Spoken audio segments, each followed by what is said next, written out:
Bismillahirrahmanirrahim. Assalamualaikum warahmatullahi wabarakatuh.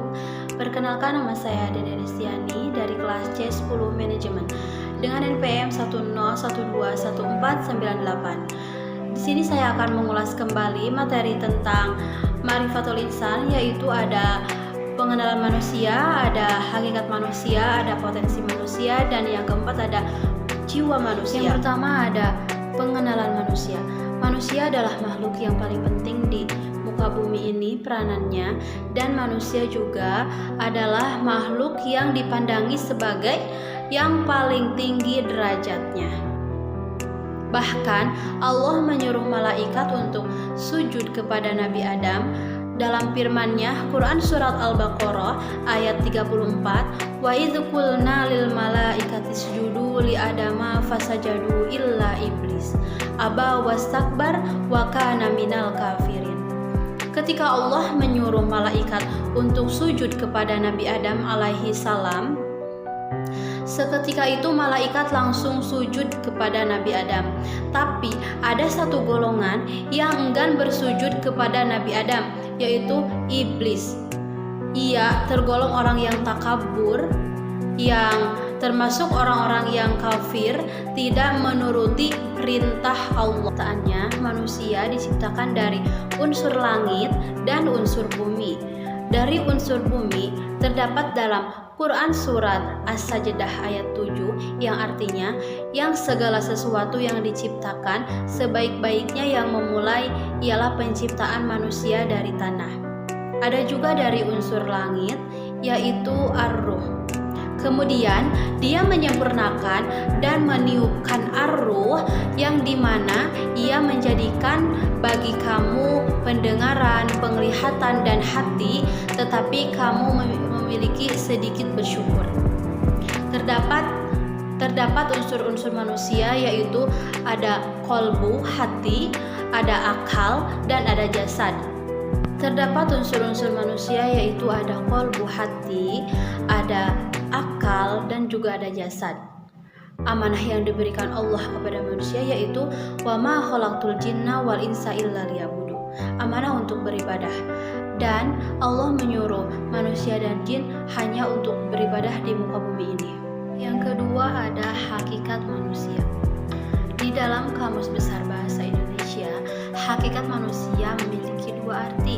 Yang pertama, intisari atau dasar. Yang kedua, arti yang sebenarnya atau yang sesungguhnya, yaitu adalah sebagai makhluk, sesuatu yang dijadikan atau diciptakan oleh Allah Subhanahu wa taala, seperti manusia, binatang, atau tumbuh-tumbuhan. Jadi manusia itu termasuk makhluk Allah Subhanahu wa taala, yaitu sebagai alat fitrah, kesucian bakat, dan pembawaan manusia merupakan makhluk yang diciptakan Allah di atas fitrah. Quran surat Ar-Rum ayat 30. Dalam riwayat Al-Bukhari, setiap bayi yang dilahirkan dalam keadaan fitrah, orang tualahnya yang menjadikan ia Yahudi, Nasrani, atau Majusi. Sebagian ulama mengatakan bahwa arti fitrah adalah Islam. Hal ini dikatakan oleh Abu Hurairah, Ibnu Syihab, dan lain-lain. Pendapat bahwa tersebut dianut oleh para tafsir. Yang kedua yaitu manusia sebagai lemah. Manusia juga diciptakan oleh Allah Ta'ala dalam keadaan dhaif atau lemah. Kelemahannya terutama dalam menghadapi masalah dan godaan hawa nafsu. Yang ketiga yaitu bodoh. Manusia diciptakan oleh Allah Subhanahu wa taala dalam keadaan jahil atau bodoh. Quran surat Al-Ahzab ayat 72. Yang ketiga yaitu fakir. Manusia diciptakan Allah dalam keadaan tidak memiliki apapun kecuali yang diserahkan oleh Allah kepada manusia tersebut, oleh Allah Subhanahu wa taala.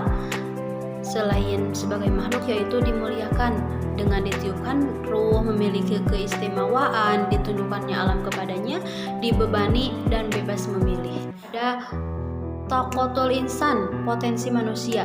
Menurut Kamus Besar Bahasa Indonesia, potensi adalah kemampuan yang mempunyai kemungkinan untuk dikembangkan, kekuatan, kesanggupan daya. Potensi manusia diberikan Allah kepada manusia meliputi potensi pendengaran, penglihatan, hati. Quran surat Al-Mulk ayat 23.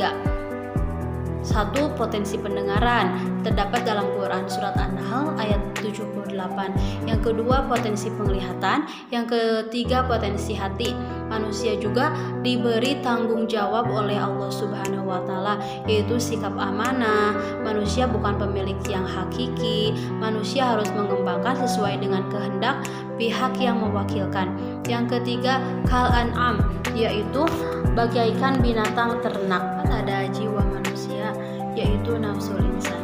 Jiwa manusia berasal dari bahasa Sanskerta yang artinya benih kehidupan. Dalam berbagai agama filsafat, jiwa manusia adalah bagian dari yang bukan jasmaniah, imaterial dari sesuatu. Biasanya jiwa dipercaya mencakup pikiran dan kepribadian, dan sinonim dengan roh, akal, atau awak diri.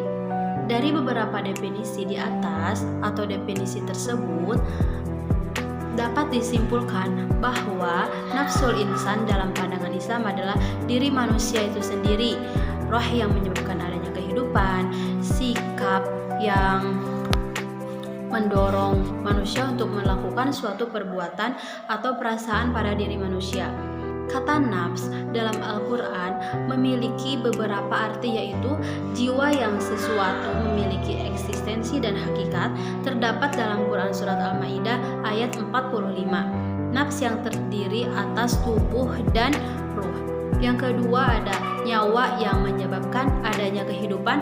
Apabila nyawa suatu sifat pada manusia memiliki kecenderungan pada kebaikan dan juga kejahatan.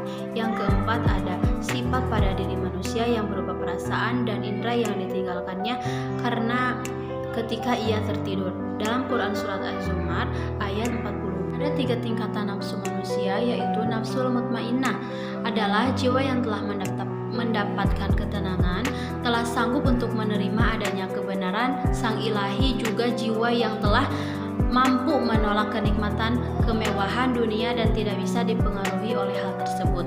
Yang kedua ada jiwa ar-ruh, qalbu, azam, akal, yang tarik menarik dengan hawa nafsu, syahwat, kecenderungan, kejahatan atau keinginan. Yang ketiga ada jiwa ar-ruh, al-qalbu, yang dikendalikan oleh al-hawa, asyahwat. Maka jiwa yang seperti ini kecenderungannya adalah kepada asyahwat semata. Quran surat Al-Furqan ayat 43. Kondisi jiwa yang memiliki cenderungan yang kuat kepada syahwat ini disebut an-nafsu amaratu bis-su'i, jiwa yang merintahkan kepada kejelekan. Hanya itu yang dapat saya sampaikan. Mohon maaf apabila banyak kesalahan, karena kesalahan datangnya dari diri saya pribadi, dan yang maha benar itu hanyalah milik Allah Subhanahu wa taala.